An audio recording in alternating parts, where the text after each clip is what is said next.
Ginger, not just one of the characters on Gilligan's Island, the root that has many health benefits. Everybody's talking about it. It's the winter. We're fighting off stuff. Get your ginger on. I was just going to say get your ginger on. I knew it. I was going to say Gilligan's Island. Oh, I took all I your got nothing to say. Marianne. Wait a second. Please write that down. Dr. Zalzal had nothing to say. I got nothing to say. Happened never. Get your ginger on. Okay.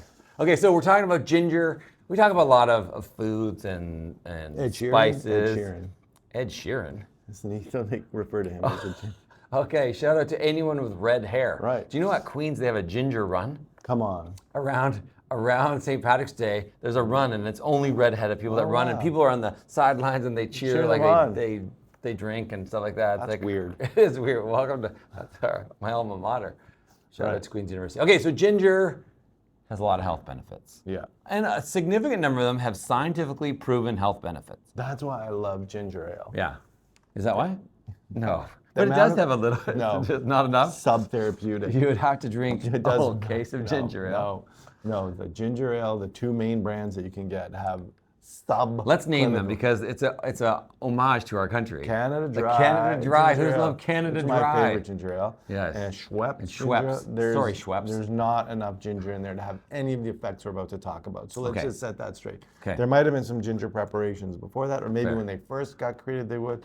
Ginger beer might have some ginger beers actually might have enough ginger. And you know what else does is those ginger shots. You see them actually. Costco sells them now. Like a ginger shot and has like so. My wife makes like lemon juice, orange juice, and then ginger and like oil of oregano, which is super strong. It's like it tastes like the Buckley's equivalent of a juicy shot to keep you healthy. Okay, so ginger has an interesting history. Okay. So it used to be like a commodity where they even traded it almost like gold. No, really? Way back in the day. It was very, very valuable. 5 roots of ginger for that mule kind of thing? Yeah. Okay. And so one of the first uses when they thought maybe it had some health benefits is the sailors, unbeknownst to them, would take it when they would go on long journeys to reduce seasickness. Well, that's one of the classic. Yeah, we're going to get it, but this is just the history. Oh, okay. So this is like 500 BC, like ages ago. They would take it, not knowing, they didn't do studies, but they say, well, all I know is when I take ginger, I'm not hanging over the side of the poop deck. Yeah. Right? I don't feel good. Chew on this. Okay. Second thing, I was like, well, what's the deal with gingerbread men and gingerbread houses? So the gingerbread house was popularized in Germany. Okay. In like the 1600s, and then in the 1800s, when the Brothers Grimm wrote Hansel and Gretel, then gingerbread houses became like a really, really popular thing because they were going into that gingerbread house. Right. Right. Sure. Yeah. And then the gingerbread men, interestingly, Queen Elizabeth I. So we talk about how people that had ginger was a sign of wealth, actually. Right. If you use ginger, so she would make, or had her people make. Well, she would make it herself. Yeah, she would make gingerbread men that looked like her guests. Come on. And then get as like a what a fun party favor. Right? That's a great idea. Here's you. Eat it. So you could do this at home if you want to make gingerbread people that look like your guests. And then it was a way to show, hey, look at all my ginger. Look how much ginger I got. I'm just giving it away. Yeah. I'm so rich. Ginger here, ginger there. Isn't it interesting? That's cool. I'm gonna try. I mean, now hopefully none of my family's watching this, but when they come over for Christmas, maybe we'll try and make them gingerbread likenesses. It would be kind of cool. How fun is that? I know. Okay, so there must be a way to send away for that. If I upload a picture. Oh, yeah. I'm gonna send me a gingerbread. ChatGPT will make you a gingerbread. Like Amazon. Oh yeah, for sure someone could. Okay, there's a business idea for you. So let's talk about the active compounds in ginger that have health benefits. Okay. Okay. And they have the funkiest names. There's 3 of them, really. I'll tell you. You're gonna guess which one's my favorite. Okay.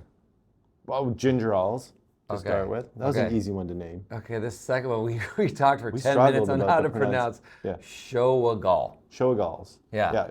We're saying it wrong. First, you're like showgirls. We're like, no, you can't be showgirls. Showagals, is that the underwear showgirls not wear? Shogun, like that's the movie series back in the day. Show me your gun. No. No, not that. No. Okay, Showagals. And then the last one. My favorite. Yeah. Zingarone. Yeah, it is. Zingarone. Right. Get your Zingarone on.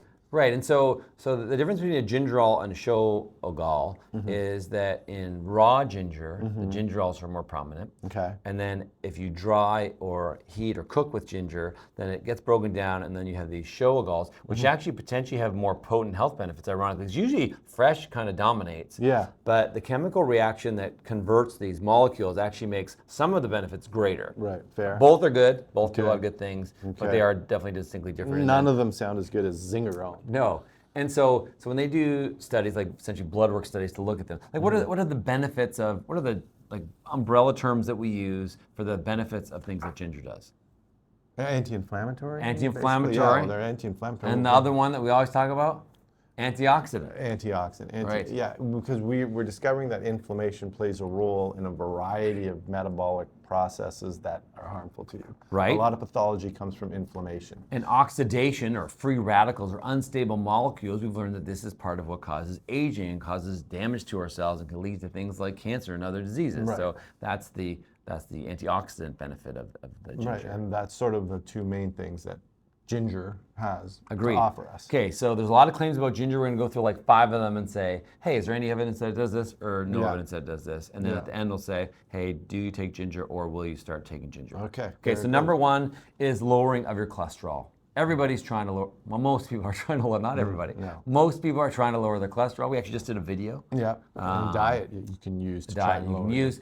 But I'd say the evidence on lowering LDL is pretty mixed and arguably weak. So I'd say it is not a reliable way to lower your LDL. Don't make that your LDL lowering strategy. Totally agree. So LDL gets a push. Okay. Okay, number 2. Delayed onset muscle soreness. Yes, so DOMS. Delayed onset muscle I soreness. actually want to do a whole video with this because I think it's really important. And I've been lifting a little more weights recently as opposed to running more. Can't you tell? And I've been very sore. So what did the data say about DOMS? You know, ironically, it's when you take the statins too, you get the muscle soreness. Yeah. So it's a double whammy. So apparently there's some good clinical evidence where they did try their best to objectively measure how much muscle discomfort people are having. They gave a set of people placebo and ginger and made them do some squats and then check their quadricep muscle tenderness afterwards. And apparently there was a statistically significant reduction in the delayed onset muscle soreness after doing squats of like 50 pounds. Yeah, I thought that was super interesting and never would have thought that ginger would have done that. So I like that. Probably speaks to the inflammatory pathway. And the way it works in that pathway is it reduces actually cyclooxygenase number 2, which is a common, COX-2 is a whole class of anti-inflammatory prescription medications. It reduces the action of this molecule. It also affects interleukin 6 and tumor necrosis factor alpha. So it actually has a very specific mechanism, not as strong as an anti-inflammatory medication, but it does reduce some of the GI side effects that you get with taking medications like that. Which is weird for me because the COX-2 I thought was mostly in joints. You know what I mean?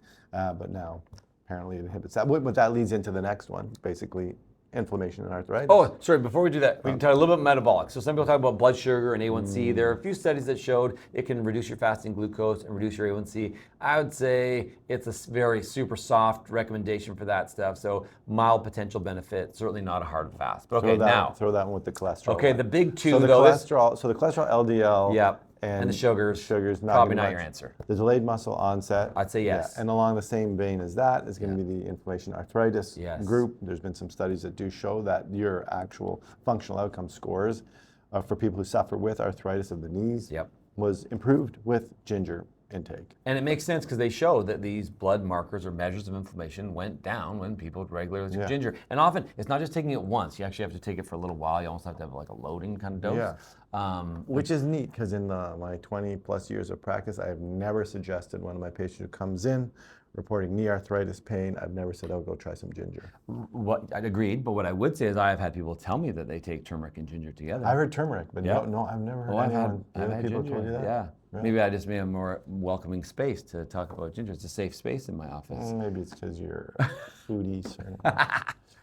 Ginger. Yeah. Actually, I do have a little bit of ginge. Sometimes like in my sideburns it looks a little bit ginge. Yeah, I've been told it looks a little bit ginge. Yeah. The last one, and this is the one that everybody knows about, the nausea, indigestion, the settling of the stomach that ginger helps. Yeah, that is probably for me the most classic ailment that ginger has been used to treat over the centuries. is to reduce nausea. Isn't it ironic that we talked about Gilligan's Island, which was a boat that ended up crashing through some stormy seas? It was a 3-hour tour. They probably needed some ginger. Yeah, there was a 3-hour tour. That's probably why one of the main characters was Ginger. Do you think? I preferred Marianne, but it was probably... Don't get the group started. So Miss Howell camp? So nausea, indigestion, certainly very effective. Yeah. Okay. Good evidence in that. For sure. So if you're going to take ginger, let's talk about it. So we're going to take fresh, you're going to have it cooked, you're going to have it as a powder, or you're going to have it as a supplement. Well, right now, I've never, I've used it as a spice before, to be honest. Like a shake? Yeah. Okay, like have you ever cut up, you ever diced ginger? No, I've never. Oh my goodness, so good in a stir fry. Handled ginger. Okay, so it's a root, it's a rhizome. Actually, we planted ginger this year. You actually take literally the rhizome that you get at the store, ideally organic, because otherwise the pesticides come out, and you just bury it in the dirt, and then all of a sudden these tiny little, skinny little shoots come up, and then your ginger turns into more ginger. Don't do that now thinking you have ginger for the holidays, because it actually takes 8 to 10 months for it to grow. It's a slow growing root. It's a slow growing root. But yeah, you can dice it up. So fresh is very good. Yeah. Cooked is good. It actually activates some of the compounds. So cooked and fresh both have benefits. The powder, as long as it's a quality powder or a supplement, that it's concentrated and good quality, you just have to be careful of that. But they all show benefit.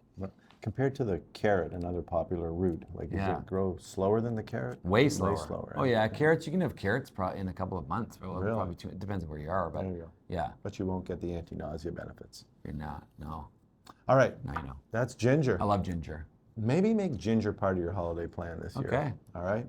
And remember, you are in charge of your own health. Yes, and if you like this video, please like it, subscribe to our channel, leave a comment about your thoughts on ginger and how you incorporate ginger into your life. And we will definitely see you next time.